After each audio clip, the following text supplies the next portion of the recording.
Alô, gente, tudo bem com vocês?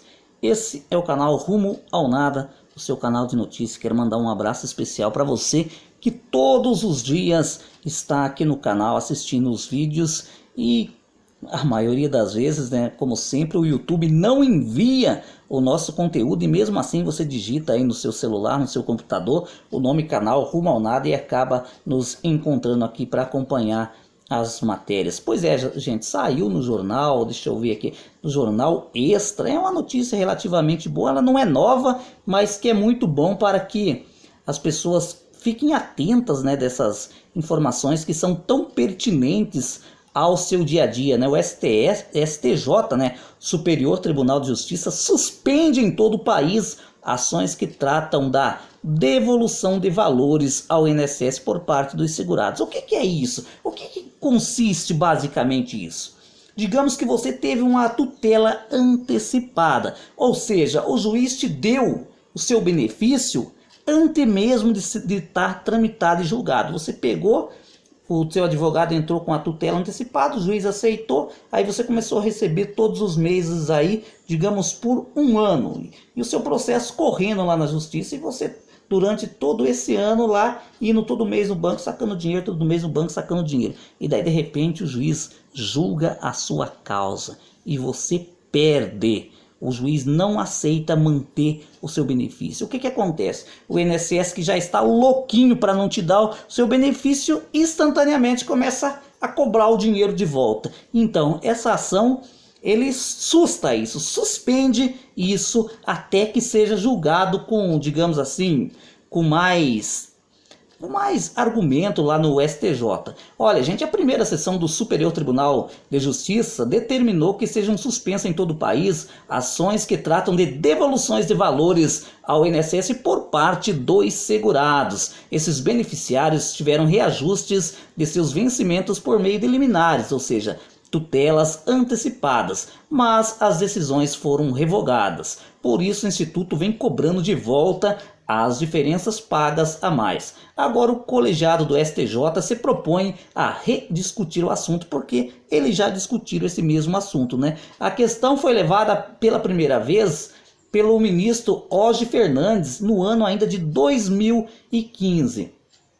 E o mesmo colegiado, gente, tinha estabelecido o seguinte argumento: a reforma da decisão que antecipa a tutela obriga o autor da ação a devolver os benefícios previdenciários indevidamente recebidos. Ou seja, a nossa corte em 2015 eles pensaram dessa maneira, ou seja, aí aquilo vira efeito cascata, serve para o Brasil todo, mas as coisas começaram a mudar, né? O problema é que de lá para cá muitas dúvidas surgiram, né?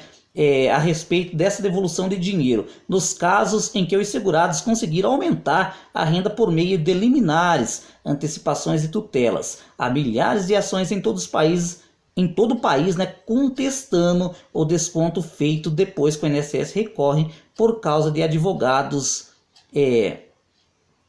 que ganha a causa, né? Gente, aqui também vale a pena ressaltar que não somente aqueles que conseguiram o dinheiro, digamos o salário, mas aqueles também que pediram revisão da aposentadoria ou por motivo ou outro, o juiz pegou, você lá queria revisar sua aposentadoria, você recebia R$ 3.000 por mês, de repente você entrou com o advogado, entrou com a tutela antecipada, um juiz aceitou, obrigou o INSS a aumentar ou revisar o seu benefício, de 3.000 subiu para 4 e pouco, e o que aconteceu? De repente você perdeu, você começa a ter que devolver tudo de volta, e essa lei está sustando isso, ou seja, o INSS não pode cobrar até que isso seja julgado mais uma vez.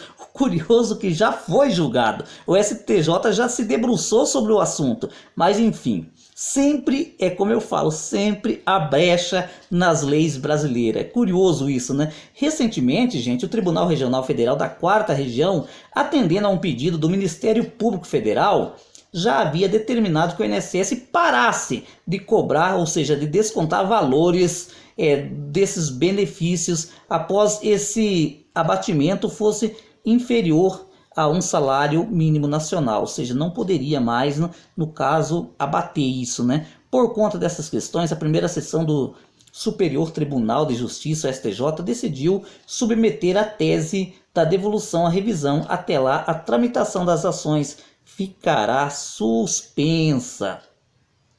É muito complicado, né, gente? Esse tipo de situação às vezes o cara não tem sossego, né? Ganha na justiça, mas de repente a própria justiça muda o entender sobre o assunto e você é obrigado muitas vezes a devolver valores que você nem dispõe mais dele. É muito complicado.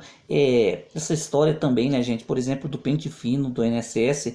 Eu jamais imaginava que o governo federal ia contestar uma ação judicial, por exemplo, um benefício dado por um juiz a uma pessoa com deficiência, uma pessoa que ficou inválida. Eu nem sonho na minha vida um dia eu pude imaginar isso, mas infelizmente no Brasil tudo se pode. Por quê? A lei ela é muito vaga. Existe brecha em todo lado. O que acontece? Juízes usam essas brechas, advogados aproveitam dessas brechas e aí de repente um juizado tem um entendimento, aquilo vale para o país todo, mas de repente outro juizado já não concorda muito com aquilo, o Ministério Público Federal entra também, se soma a isso e tenta reverter todo o quadro e vira uma bagunça total. Por isso que é preciso nossos legisladores fazerem leis claras para que não fique essa brecha aí, que isso, gente, torna muito caro ao país. O INSS gasta fortunas por causa disso. Coisas que por tão simples que poderia se resolver dentro da própria agência, vai para a justiça porque o INSS nega esse tipo de coisa. Por exemplo, essas revisões de benefício, o próprio INSS podia fazer, né? Mas não faz. Por exemplo, esse 25% do acréscimo também é obrigação do INSS fazer e eles não fazem. Infelizmente no Brasil as coisas funcionam dessa maneira. A burocracia é tão grande nos órgãos públicos que precisa tudo que se faz hoje em dia conseguir via judicial. Ou é pela justiça ou então não é nada. Gente, vou ficando por aqui. Um abraço e até a próxima.